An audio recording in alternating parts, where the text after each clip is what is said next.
Welcome to the Nonprofit Exchange podcast.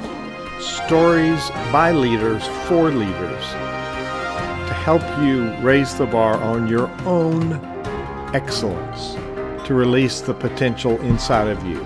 Now, here's today's podcast. Hello, everyone. It's Hugh Ballou, founder and president of Center Vision Leadership Foundation. We've been in existence since 2010.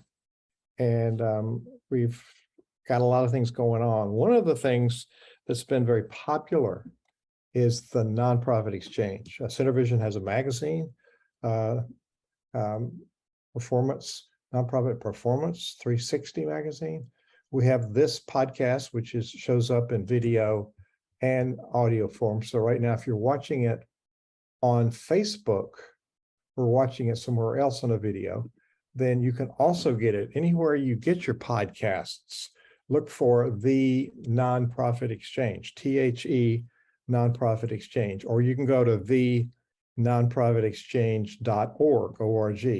And there's an information page there that tells you about the Nonprofit Exchange, and there's a link on there that takes you to the summary, the archive of all the episodes.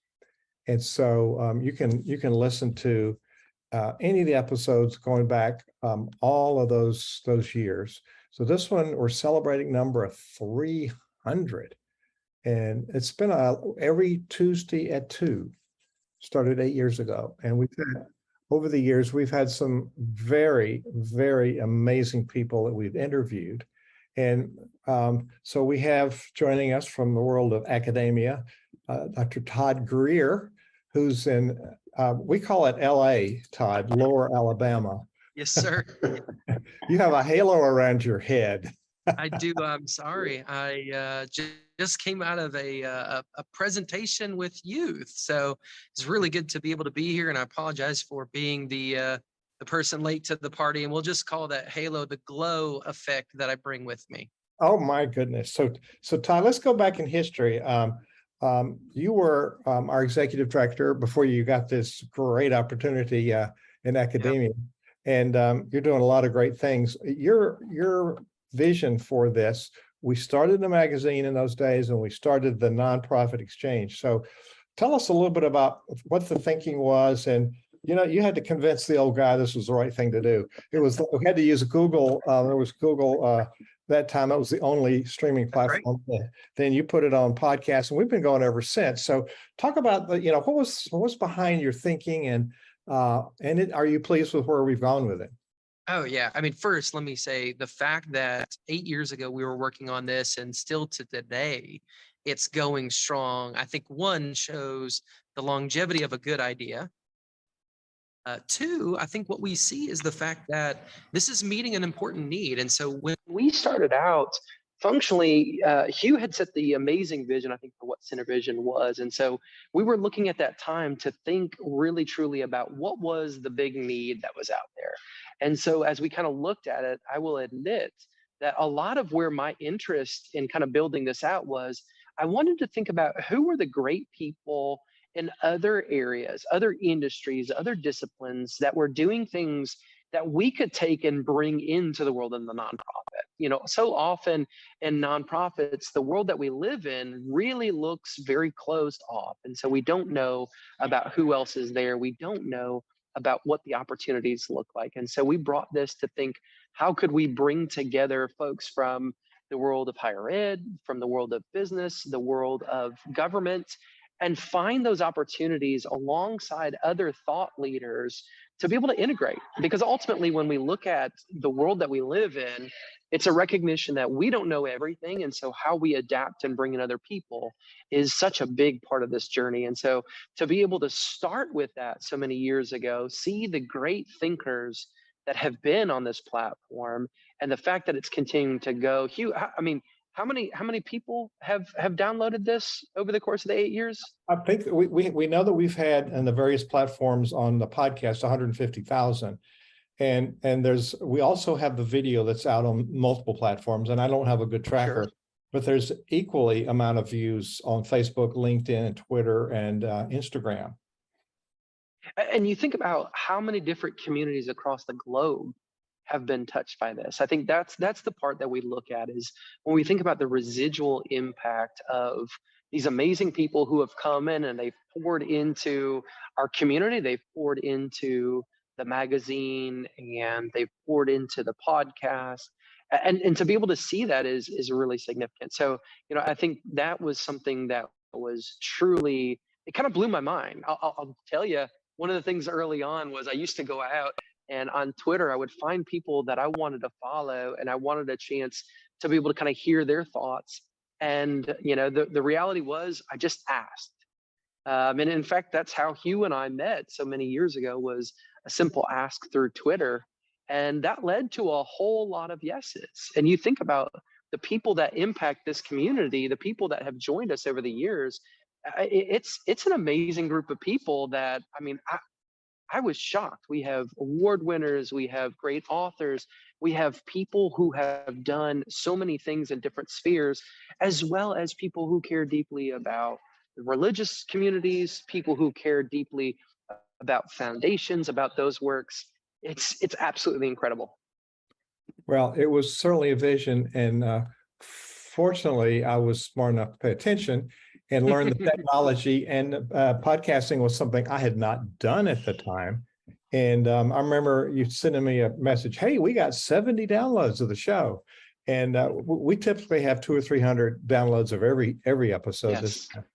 And it's exciting. So I let it slip for a little bit, a couple of months, and I said, this is too important to drop. So I stepped in there, and we've had really good guests. And this guy kept showing up. He was one of our wayfinders. Went through this rigorous process of getting certified, and he'd show up every Tuesday, and I'd say, "Russell, why don't you be co-host with me?" And he did. So Russell, why did you accept that invitation? Well, I really enjoy talking to people. That's just what I do. I'm kind of a social guy, as you found out in 2012, just kind of like a rock in your shoe for 10 years now. It's great. I met Russell at a lot. We met at CF Spade. I met you at a live conference, and he wasn't scared off. So he showed up, and it's been really rich. And Russell challenges my thinking. He always asks really good questions. So Russell, what's your experience over those many episodes that we did together? It's like a weekly learning lab. Every time that I do get an opportunity to show up, it's just phenomenal people that I talk to hear about what's going on in the world. And they come from all sorts of industries, all over the globe. And it's just amazing, the people that we've met here, and how many things I've learned, and how many issues we've covered, because what we're talking about is making a difference in the world. And we were on this platform, I don't remember when we started using it. It was fairly early on.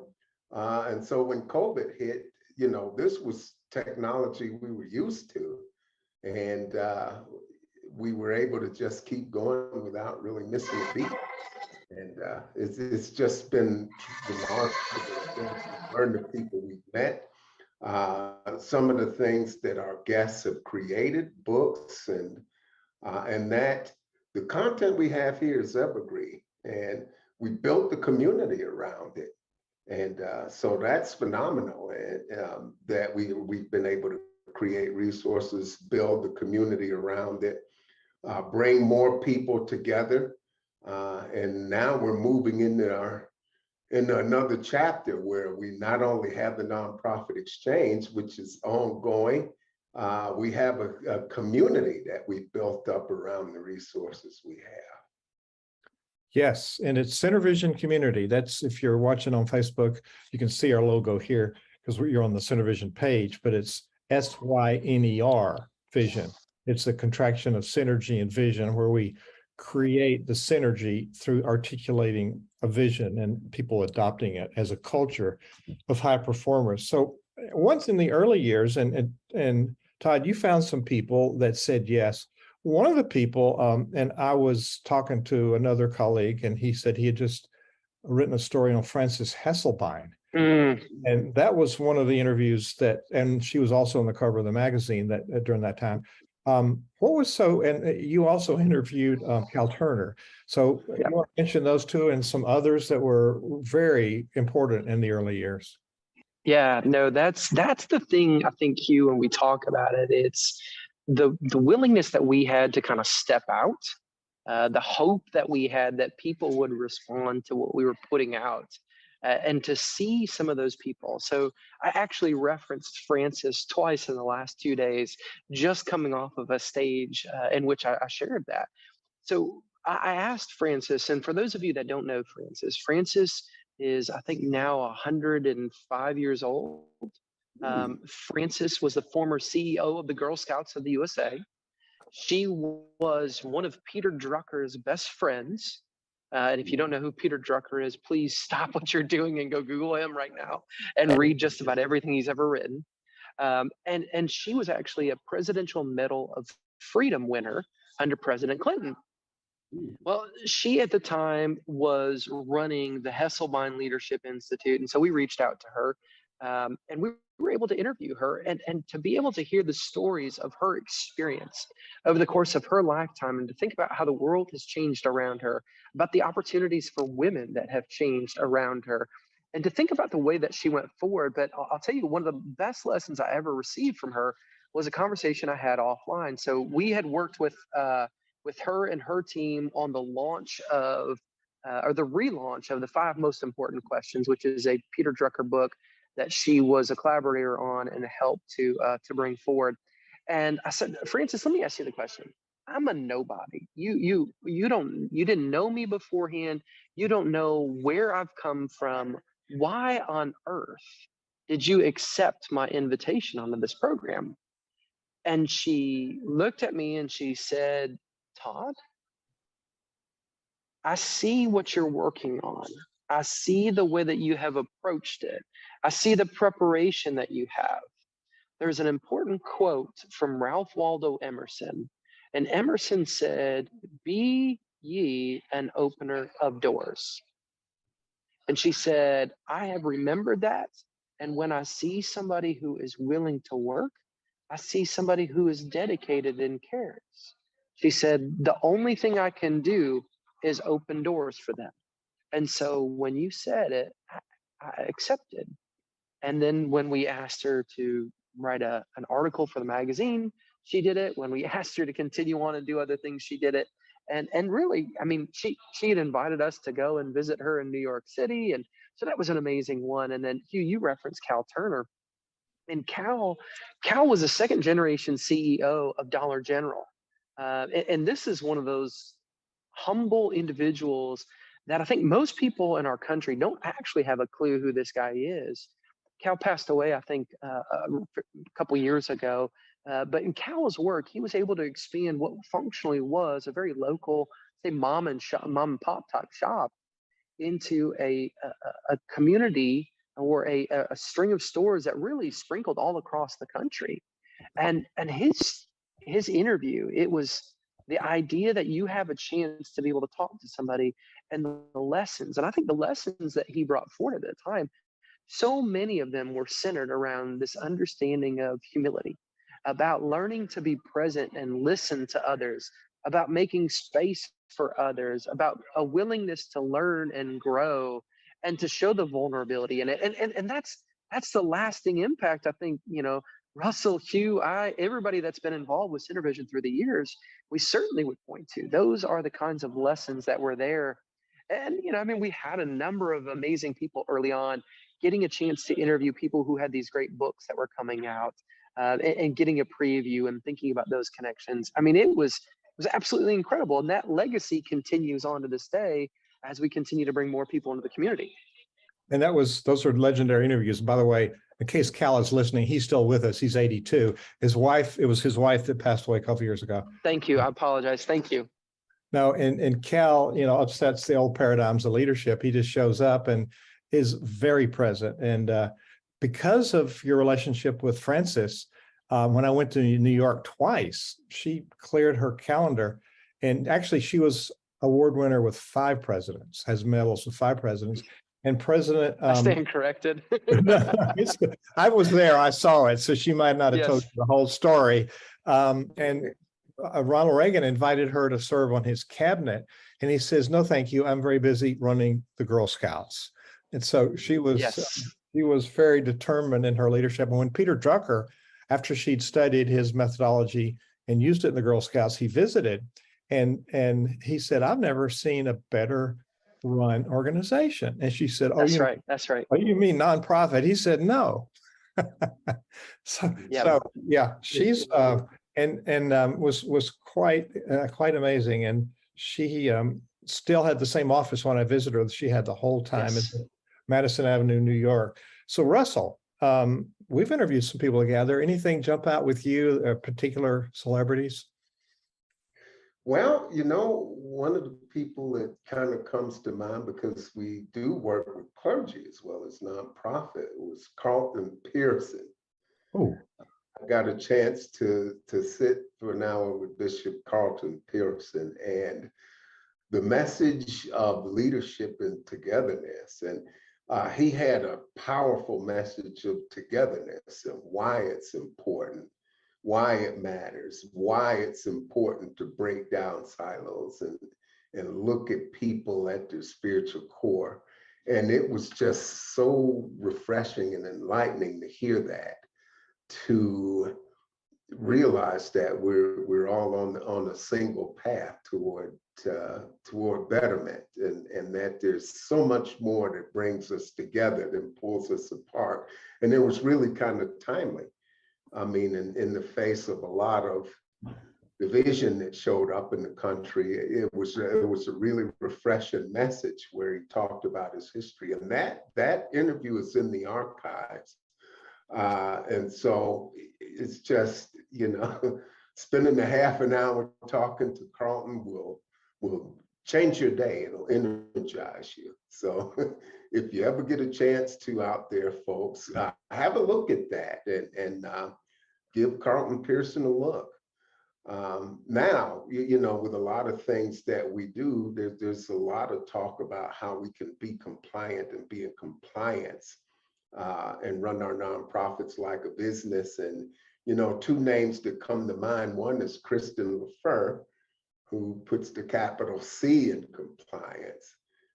Is just remarkable. And we had the Q&A blowing up. The phone lines were blowing up when he was speaking, with people wanting to know how to get themselves in compliance, keep things in order.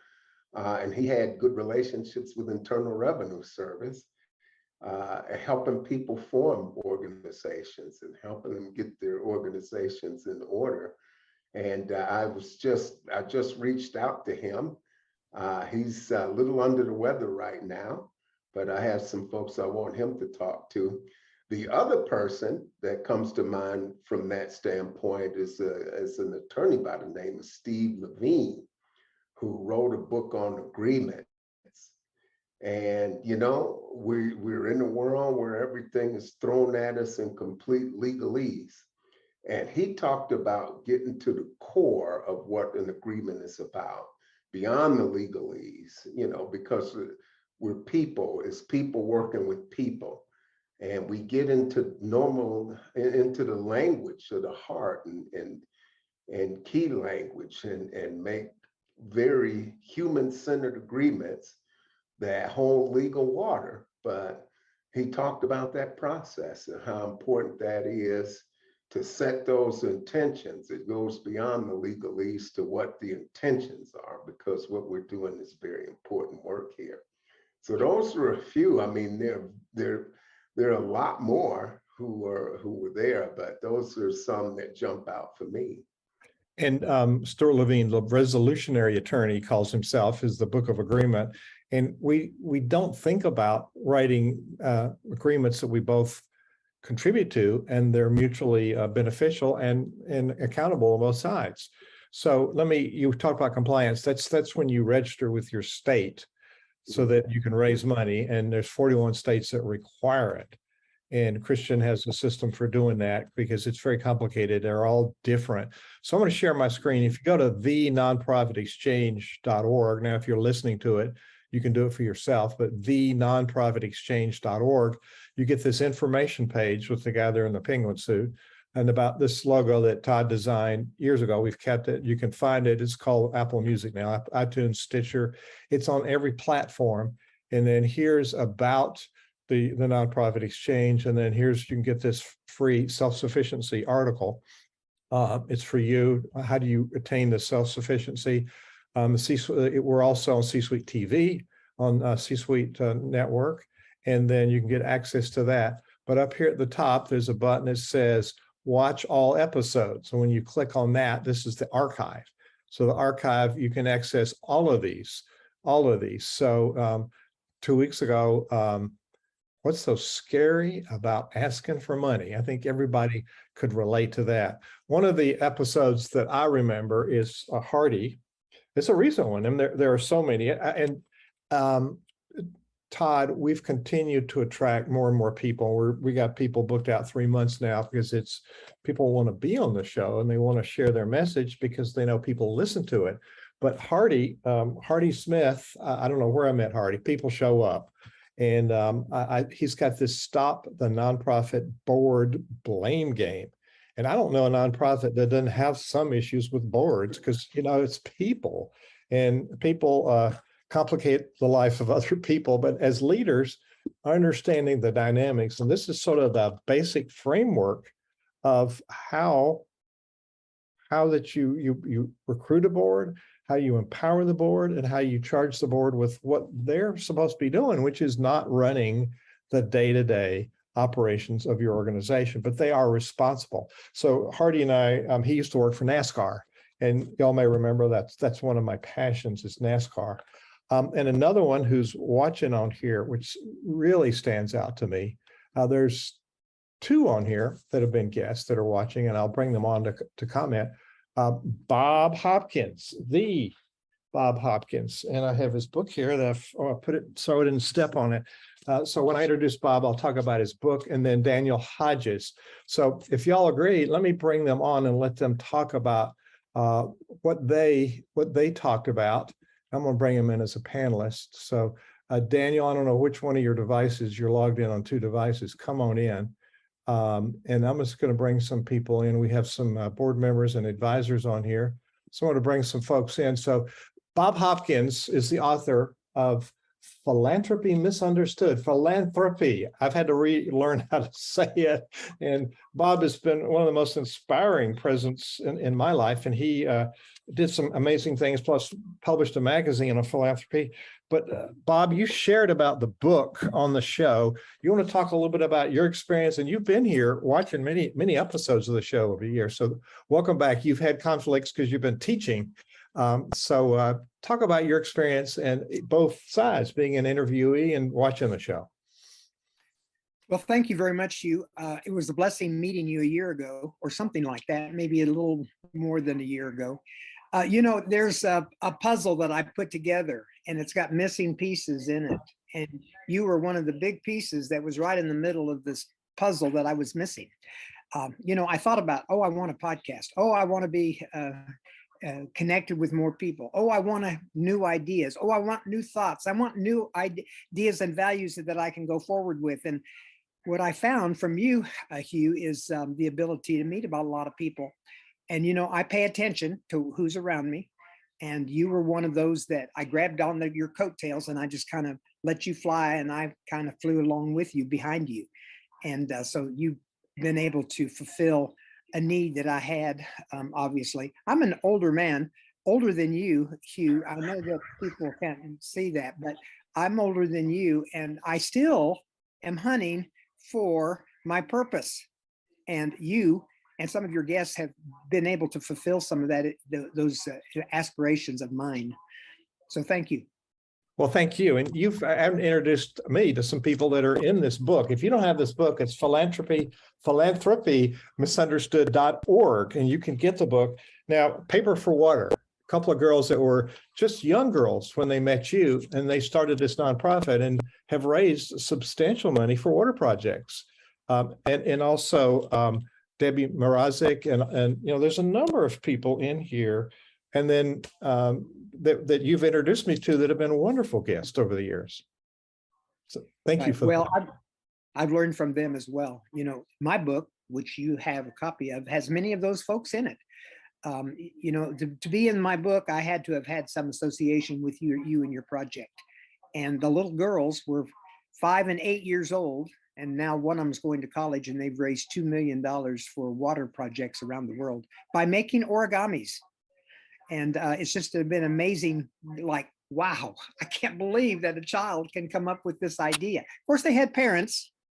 I think it's important that they have parents and mentors to help them along the way. But you're right. We've had some great folks in our lives. Well, and on their interview, I had the whole family, mom and dad and the two sisters. And pretty much the two sisters were the limelight, and the parents let them have the limelight because they were the ones that actually carried it through. So you have a legacy of inspiring young leaders who are now past college. Some of them, Amit Banerjee has been part of this. And so that's been really, really helpful to me. And we were introduced by another couple who actually accidentally formed a winery, Barefoot Winery. And they said, I'm going to Dallas. They say, you have to meet Bob. And that was March 8th, 2020. So it's been a while before the pandemic. So it's been, I think it's been more than a year. Another really top leader that we've had on the show was Daniel Hodges. Daniel, I don't know where you are today. Last time I checked, you were in Dallas, Texas. I don't know where you are, but tell us a little bit about your background and your story and what your interview was like.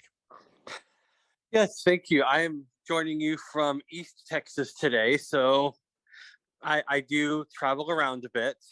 And my background was, I grew up blind and with some other chronic pain and other things as well, and was told by the so-called professionals all the things I supposedly couldn't do, and struggled my way into and through law school in my 30s. And while I was there, decided to found a nonprofit with my cousin that would help erase the stigma surrounding disability and chronic illnesses effectively, so that the next wave of people with disabilities would have greater opportunity than many of us had, and so that we could unleash that wave of human potential that has been held back by just a lot of misconceptions and a lot of structural problems that need not be there.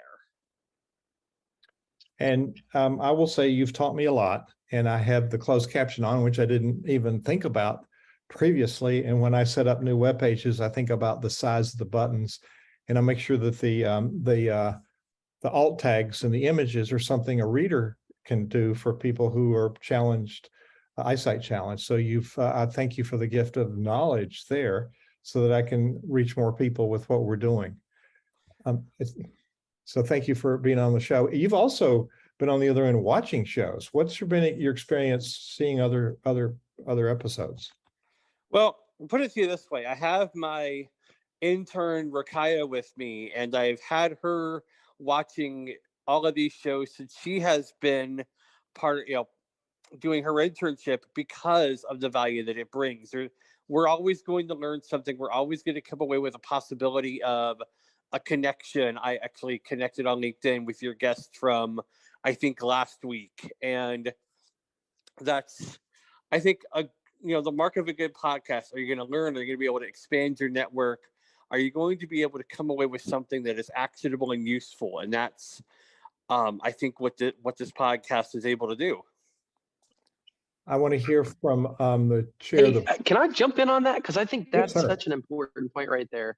Is when we build these things, we want to think about, how can we relate to other people? But I think to Daniel's point, it's that idea of, is there something that I can take away and learn? And so that was always one of the pieces to this, is what is it that I'm able to take from somebody else's experience and I'm able to apply it to my own? And I think that's such an important piece anytime we interact with people, right?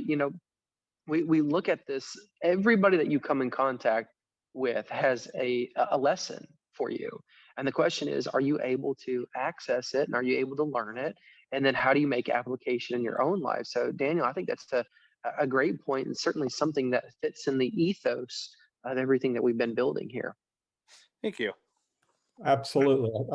So I'll come back to you in a second for another comment, Todd, but the chair of the Cinevision Leadership Foundation Board of Directors is here. And David, you've been an active viewer and participant in all of our activities, but especially in this. Do you have any reflections on the nonprofit exchange? Well, yeah, I do. I do. And over the years, you've had such a broad spectrum of guests in fields that are all tied together one way or the other, but the varied perspectives that come in are always worth listening to or watching, because there's gems in there that maybe you heard once before, but it's a great reminder. And I learned something new every time I watch it. You know, one of the events that we were on through Cinevision was last week, and I really had an awakening because it altered my perception of myself through the information that I received. And that's what goes on for me when I have the opportunity to sit in the nonprofit exchange, because the topics are always so great. You know, one a month or so ago we had was a gal who was speaking about sex trafficking and human slavery and all of those types of things. That was stuff that needs to be in the main conversation of this world, but kind of gets brushed under the rug, like mental illness. Another one, same thing, gets brushed under the rug. Well, those are important topics that need more expansion, and through you and the nonprofit exchange, they find a platform to speak their message. And I think that's what's the great thing about all that the Cinevision does. Well, thank you. And without exception, I have famous guests and people we're discovering. Everybody says at the beginning, I'm so happy. Thank you for having me as a guest. And so, Jeffrey, I don't know if you're in a place to turn on your camera and talk to us, but you were present when we did a fundraising episode with Larry C. Johnson on the eight essentials of fundraising. And that was really impressive. So what impressed you about that episode? And are there some others? Jeffrey is one of our advisory council members and a very strong strategic advisor for Cinevision. Appreciate that, Hugh. And I'm sorry I can't put my camera on, but I obviously could unmute. So yeah, the eight principles was one of many that struck me. And just kind of having a place where people could hear a lot of different aspects of fundraising, which of course there are many, and it's hard to cover all of them. It's impossible to cover all of them in a book or in a podcast, but the eight principles is one of the best places I've seen where all of these things that are important kind of combined together and brought together, and then shown how they can be implemented for a nonprofit to be more successful in their fundraising, more successful in their relationship building, and really important, more successful in getting their board engaged in fundraising. And of course, I like all the fundraising podcasts on the nonprofit exchange, but I like all the other ones too. And I thought David made a really good point is how all of this kind of comes in together. And it's like this massive funnel, this 300 episode funnel of everything coming down, and then all of these things coming together and how they all dovetail. And David said something today, and he said it this morning on our call as well, that I thought was really good, because it's why I do all these things. You know, you get to a point where you think, well, I'm old enough, I've been doing this long enough. There's nothing new under the sun for me. And maybe there isn't, but there's a lot of stuff we've forgotten or that we just don't think about every day. And David's right. I mean, every time I listen to one of these, and that's why I do so much education, you know, even at 60 plus years old, is I hear something and I'm like, oh, wow, that is great. And I think, you know what? I heard that 10 years ago and I completely forgot about it. And here it is back. And sometimes it's transformational in what you're doing. So I'm glad you mentioned that, David, because I think that's really valuable for people who think, oh, you know what? I don't need this anymore. Sorry, but you really do. You heard it right here. So I want to What Todd taught me years ago, he started with a 35-minute format. And I let it creep to 55, but when I come back to around a half an hour, people download more and they listen more. So Russell, let's talk about what do you see as potential for the future? And I want to end up with Todd making some reflections. And Todd, I bet a lot of this makes you real happy. So Russell, what do you think we could do in the future? And is there ways we could expand our reach? Well, we keep at the topics that matter most to folks. And, what we have now is an opportunity to invite more people into this CineVision community that we're building, because this podcast is just one piece of the remarkable things that are here. And it's important for us to talk to each other. This is a place to engage. And a lot of our guests, like Bob, have books. This is all material that nonprofit leaders ought to read.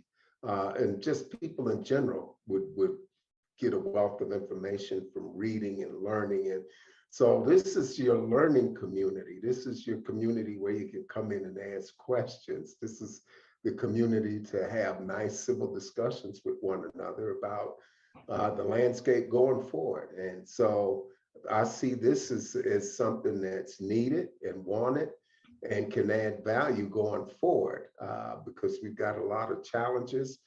But what I've discovered in the 8 years is that we got a lot of remarkable people out here who are doing amazing things, and you need to know about them.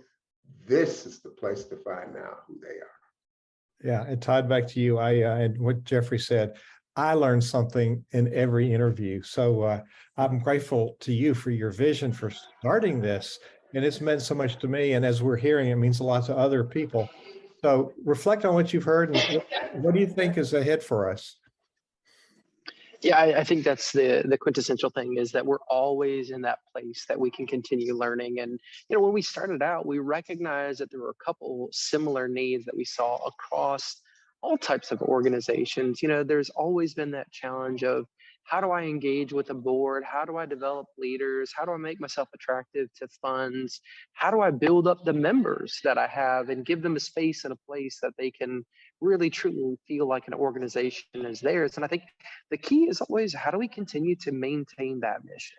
How do we invite more people in? How do we encourage the next generation of nonprofit leaders to get started early and think about what that community can look like?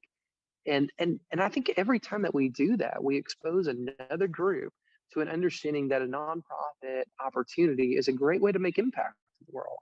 We live in a time, I think a lot of times, most people are thinking only about money. They're only thinking about money. And yet, Hugh, one of the things you helped reframe for me is the importance of impact, and really thinking about not just the ROI of the return on your investment, but the return on the impact.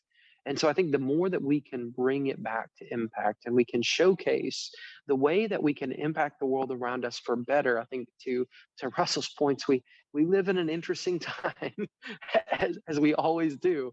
We want to be able to come back to that and look and see what's there. So appreciate all the work that you've done to be able to continue this forward. I figure out that there's a lot of times that there are people that play different roles in the journey. And so to be able to have people at different points that have been stepping into this journey and able to continue it forward, to have 300 plus episodes, to have as many downloads, and to have as many guests that have really poured into it, is such a beautiful continuance of that vision. The Nonprofit Exchange, the nonprofitexchange.org, is where you find all the episodes. You'll see what it's about. And then you'll see what you can do next, because you've shown up here and somebody has challenged your thinking. So I think it's a place where we all need to be, because we're better together. And so what Russell alluded to a couple of times, and if I can find it to show you, it's the community. We have a community together, and I cannot get it to show, so pardon me for that. It's nonprofitcommunity.org, nonprofitcommunity.org. It's a place where we learn together, where we share ideas. And what Jeffrey was referring to earlier today, we have a community Q&A. We get together. So it's hard work we're doing. And it's so hard. We need companions. We need peers to help us. So join our community. You can start for free, and then you can grow into the content piece.